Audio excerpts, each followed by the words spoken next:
Welcome back to the Unpolished MBA, everyone. I'm your host, Monique Mills, and we are wrapping up this series on the Acquisition Chronicles. There are very few investors in the ETA space, Entrepreneurship Through Acquisition, who actually take time to really understand searchers, not just their deals, but their leadership, decision making, and how they operate. And my guest today, Mario Montag, is one of those rare investors. He doesn't just fund businesses, he helps guide searchers, working with them post close to ensure they actually succeed. He comes from the tech startup world, a successful entrepreneur that founded a tech startup from scratch, built it up, raised venture capital, did all of the things, and had a successful exit several years ago.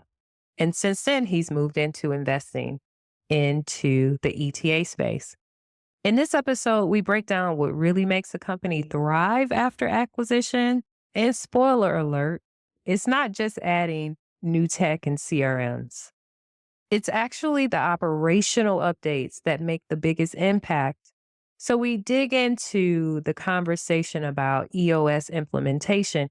And if you read the book Traction, you know what that means. And Mario shares one of the most critical factors in keeping customers and growing a business after you buy it. So let's hop into the episode.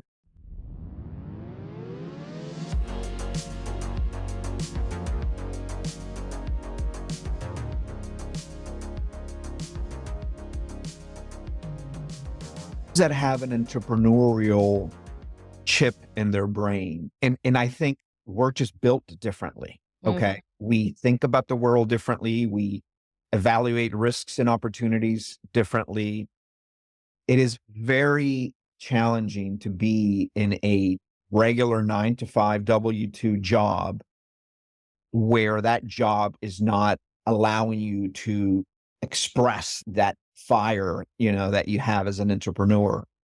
And it is super hard. It is super challenging.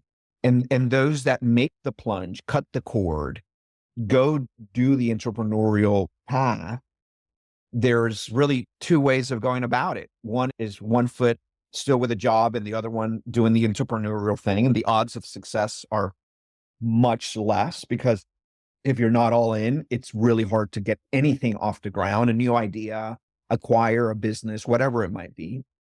And those that go all in, are like making really difficult decisions. They're reducing the income that comes into their home. They're maybe no longer doing vacations. They're reducing what they're eating. They're reducing medication. They're making sacrifices, not just personally, but to their spouse, to their significant other, to their children, because of that fire and that dream and that chip, that entrepreneurial chip that they have. And God, it is hard. It is so hard, and it is draining, and it is soul crushing. But if that's the journey you want and that's what's going to fuel you, then you find a way of keep going. And I'm the believer that you only fail when you stop. Yeah. Because if you don't stop, you're still, in the journey. And it is so hard. And it is so hard. And, I'm at a different stage personally in my life. I've had an exit. I have income coming in from real estate and other investments that allow me to keep a lifestyle while investing in fruition capital where I'm not going to see a payout for 7 years, right? If things go well, right? And all these other things. So it is so hard. It is so brutal. So on, one side of the spectrum, your soul is being crushed because you're not, using your superpowers, your entrepreneurial superpowers. But in the other, you're sacrificing many other things in order to accomplish that dream. And that dream is a very hard dream. It is really challenging. And I think there needs to be more people out there talking about those hardships and those challenges. And it's not an easy 1, 2, 3, take the course, do the incubator, and 6 months later, you're going to be, with 400K SDE living a great life. That's just not how it is. Yeah, that's the dream everyone is selling. So you said more people should talk about it, and that's true. But then we were talking about this on another episode. If they do that, then that means they would have to reveal some of their failures or when things didn't go right, and they don't want to do that.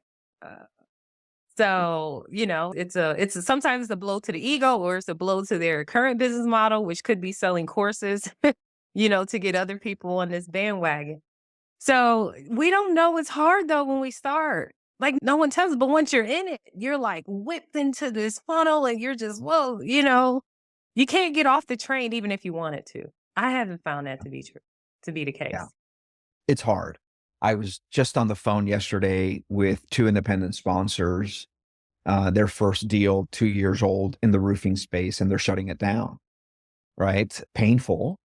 But they spent half the call asking me about, my opinion on other industries. They're just getting back up, dusting themselves off and going to do it again.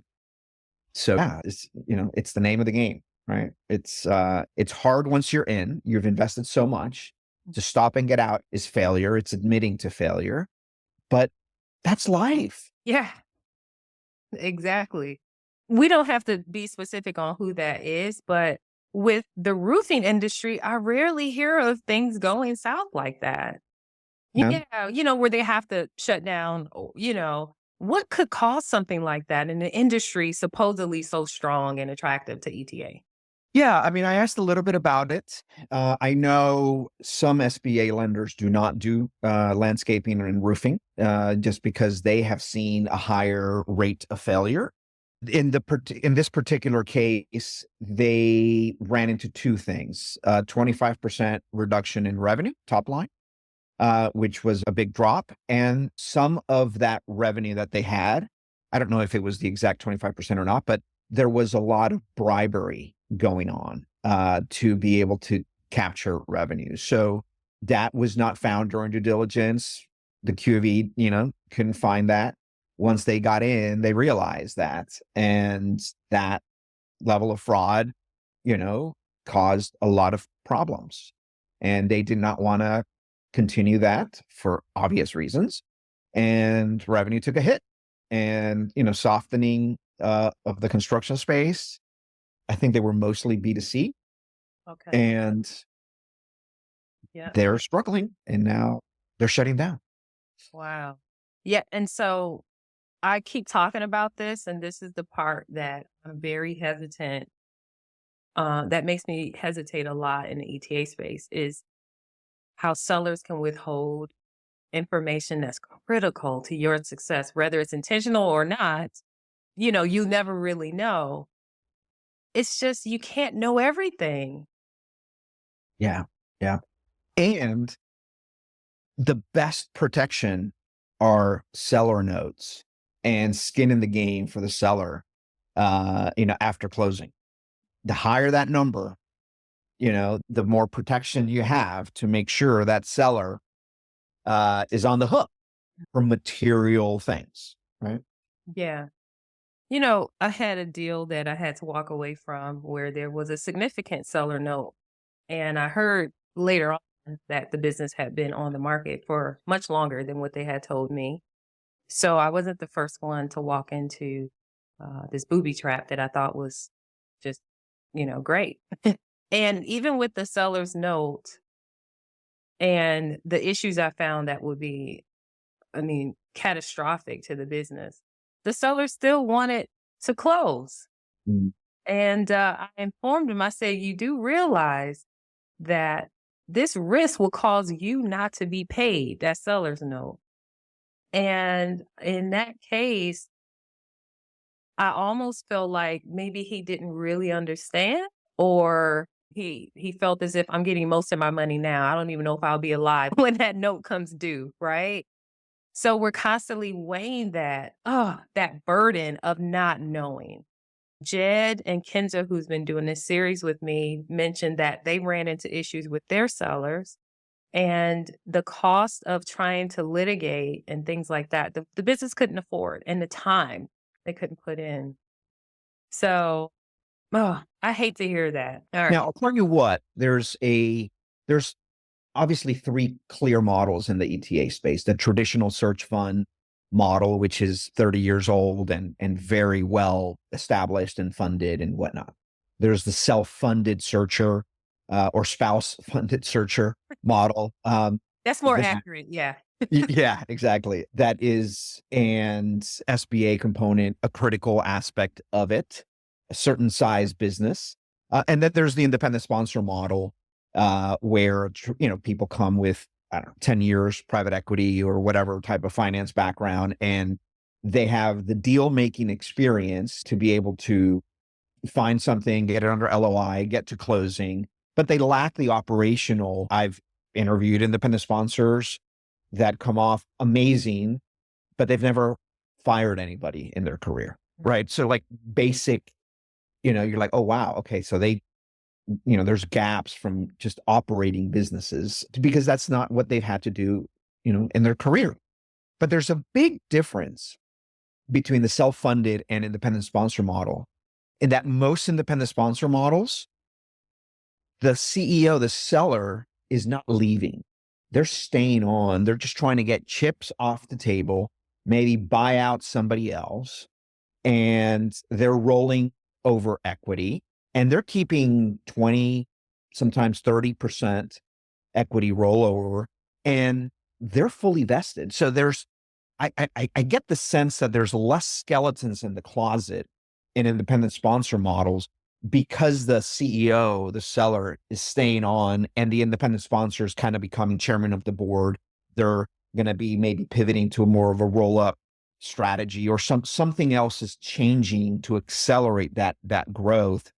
And I get the sense that there's a little bit less risk from the skeletons the seller might be hiding compared to the self-funded search model where the seller is wanting to leave, wanting to get out.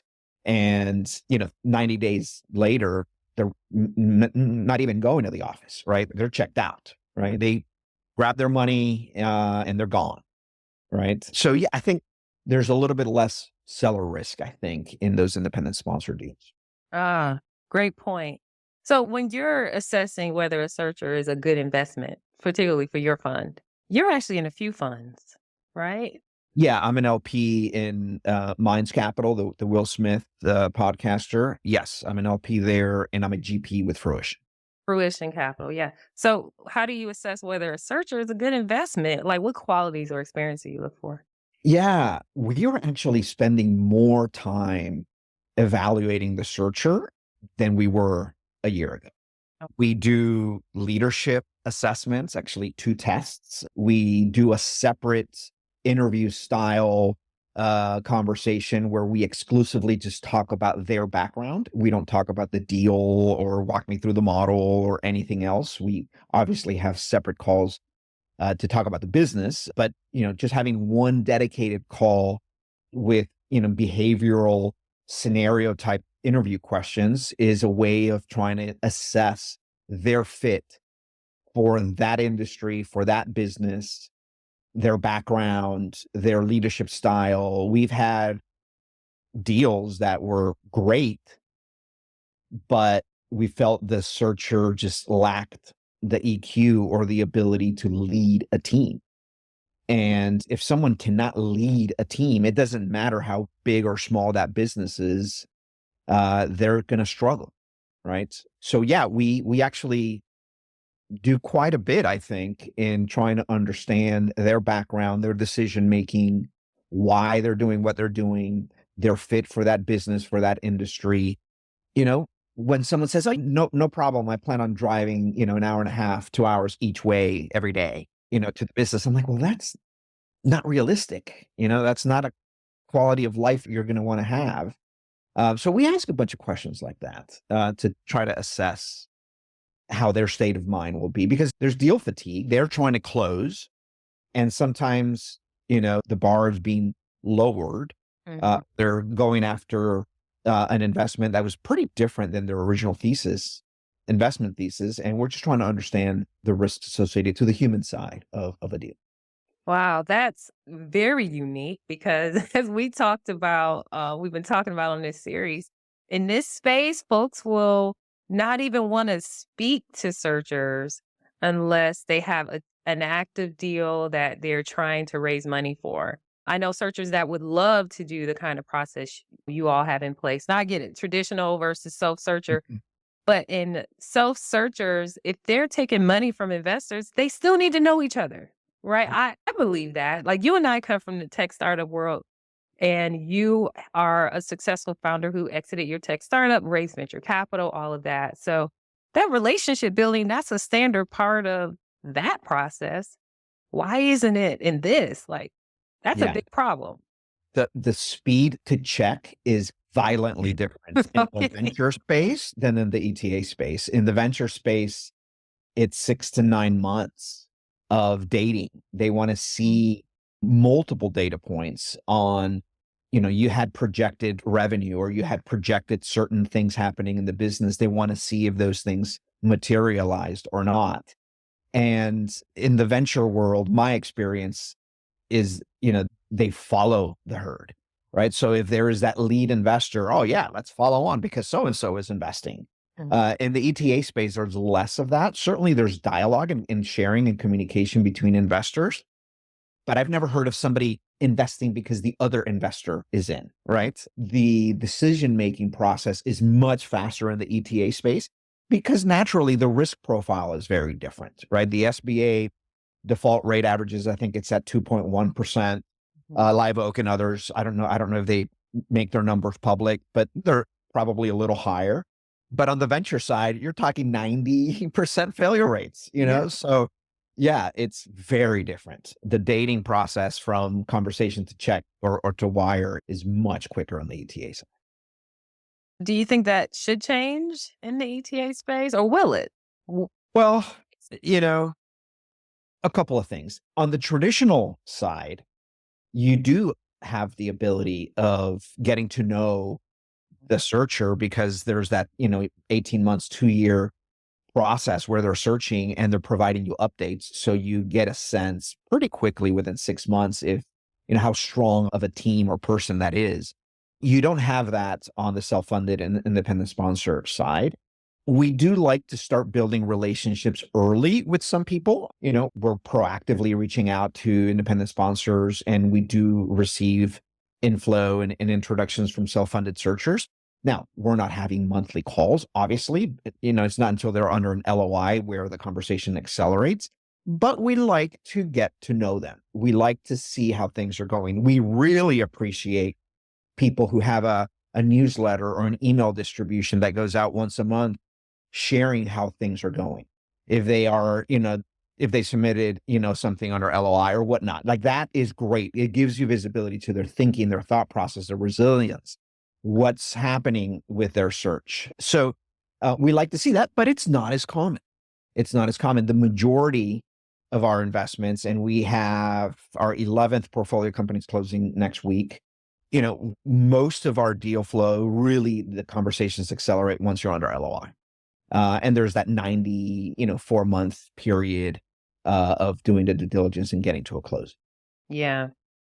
So, is there any particular types of businesses or industries that you all typically look for when investing in an ETA deal?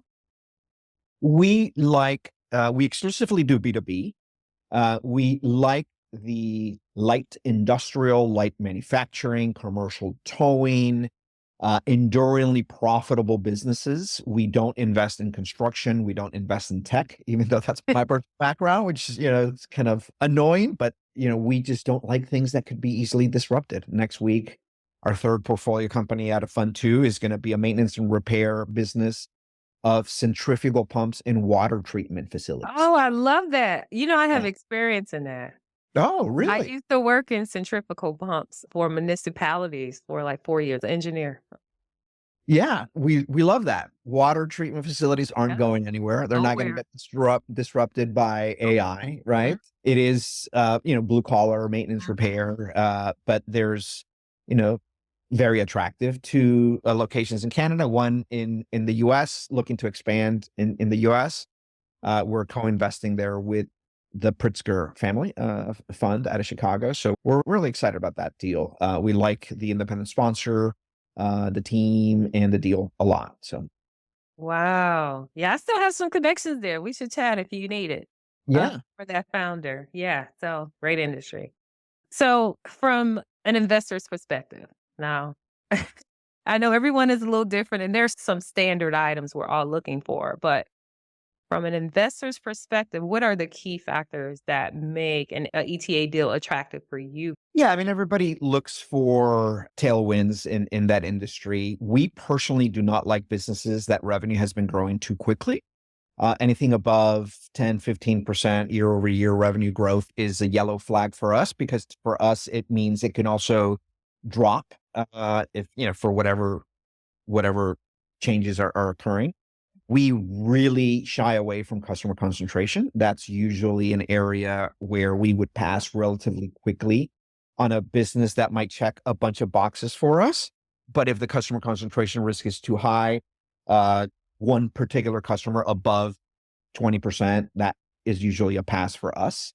We like those enduringly profitable businesses where the customers just continue to come back and buy from the business. So low customer churn. And it doesn't have to be recurring kind of revenue, but we like reoccurring. So the same customer continues to buy from them. We shy away from businesses that are 100% project based or bid based, even though there could be a lot of customers that continue to buy from them on a year to year basis. We just, we don't like those that are 100% bid, RFP based. What else can I tell you? Obviously, we spend quite a bit of time on the sponsor and the searcher and the fit to that particular business. What else? We have a matrix of things that we score for each deal to make sure it checks the boxes for us. I want to circle back to avoiding businesses with the RFP bid based process. So having almost my entire career in that space, I don't blame you one bit. Those kind of companies typically have a lot of bribery and things like that involved. And you scratch my back, I scratch mine kind of thing in order for a business to consistently be successful. And this is something that a lot of people don't speak about publicly when it comes to this space. Having come from that, and even on the governmental side of things, no, I've worked in government and made sure things were clean when I was involved, but I would become made aware that things weren't clean before. So, there is pressure in those kind of businesses that searchers who don't have experience in those industries with those kind of businesses would be very shocked to find themselves walking into because the financials look good. Yeah, it's many times they're tied to construction or Yep. infrastructure projects, things of that nature, longer sales cycles. It's hard to gauge relationship sales in those scenarios, because it could be RFP bid based, but Bob has known Larry for the last 30 I, years. that's And if exactly how it Bob, works. exactly, the good old boy network is very strong. And, you have, could be an immigrant searcher or somebody that looks very different than Bob, who's the seller and leaving. And suddenly those RFPs aren't showing up anymore. Showing up. Yeah. And the other thing is, just from the perspective of someone who would put out those RFPs, a lot of the contractors are very savvy with building relationships and all of that. And the ones who win are typically the ones who are brought in to write the specs for the bid. So they make who's ever putting out the RFP, it makes their job much easier because they know that person or that business can perform on the specs that they already wrote. And so if you're not in this space, you don't realize that. Exactly. So, yeah, I don't blame you for having that mindset. Okay. So, I know I could talk to you all day on this topic, but I'm gonna wrap it up because there's a few things I just want you to share. I know that you're a big fan of having systems and processes, and I want you to tell a little bit about how you help your searchers even post close in this process operationally.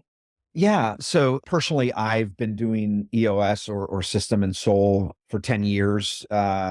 it's getting very popular. We now see it in a lot of decks of, what's the operational enhancement plan right after closing, and everybody's upgrading ERP, CRM, the same things. And now we're seeing an operating framework like EOS, the book Traction, is 20 years old now, as one of those key levers. I know you were exploring that for your own potential acquisition at some point as well. I went to a private equity HBS conference a few weeks back because I wanted to learn what private equity is doing, how things are going, how things are changing, and how ETA should be learning from what private equity does.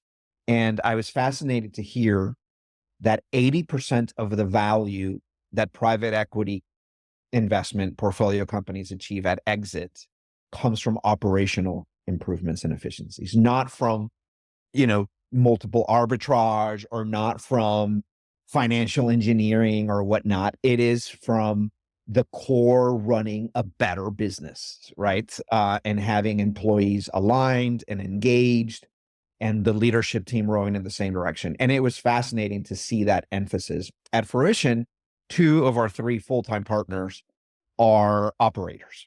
And we are strong believers in ensuring our portfolio companies are operating well.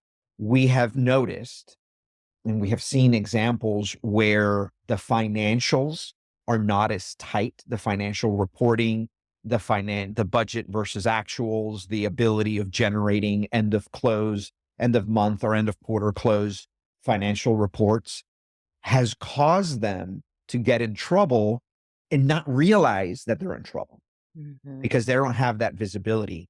Today, we are now talking to fractional CFO accounting firms to create a standard package at a fixed fee monthly price that they can come in the day after the closing and be the fractional CFO guiding the sponsor or the searcher on how to make sure the books are accurate or clean, are available, and the reporting is there to be able to make sure you understand how things are going, right? And sometimes there have to be changes the way the seller was allocating certain expenses or whatnot. There's always, adjustments to the EBITDA based on what, a Q of E is showing up.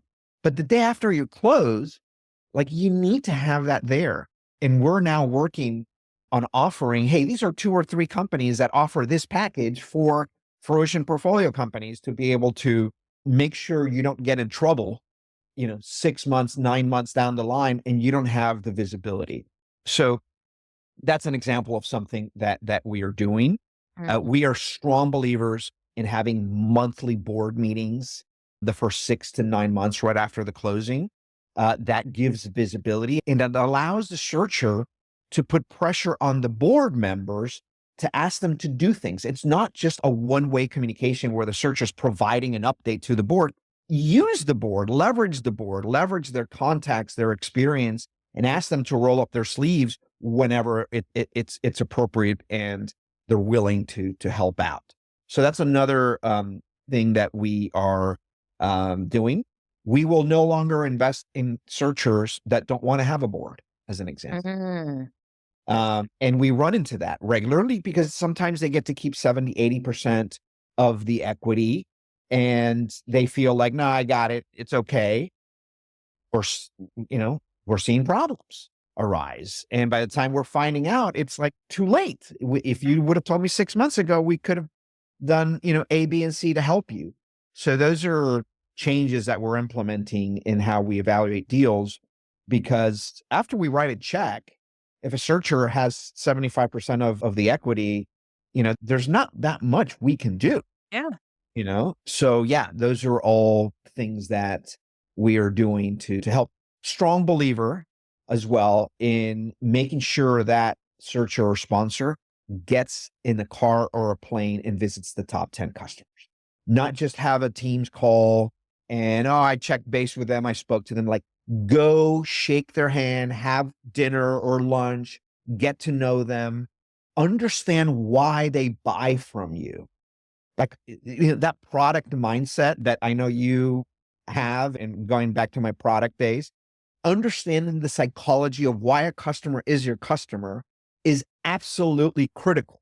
And it's fascinating what they learn about, hey, I wish you did X, Y, or Z. Many times they're things that don't cost you anything to do, to change, right? And they're not usually buying from you because you're the lowest, priced vendor. That's hardly ever the case. You don't want to be in that position if you are. So understanding why they are buying from you is critical. And I had another searcher where they lost 3 of their top 10 customers within the first 6 months. And I said, why did you lose them? And they didn't know. I go, what do you mean you don't know? You have to get on a plane and go talk to them and understand, why are you no longer buying from me? Like, what needs to change? And, like, absolutely critical in making sure they're getting to know those top 10 customers to avoid churn, but more importantly, understand, like, what can they do differently to create a more sticky customer and grow that customer. That's great advice. Mario, where can folks best connect with you? I'm pretty active on LinkedIn. So Mario Montag, I think I'm the first one that shows up if you type my name. Obviously, if anybody has interest in connecting with me, they can book a 15-minute, discovery meeting with me right there from my LinkedIn. There's a Calendly link there. And, they can always email me at mario@fruitioncap.com. But LinkedIn is probably the best place to start. All right. Well, I'll link it all in the show notes. Mario, thanks for sharing so much with us today. It's been a pleasure. Thank you for having me.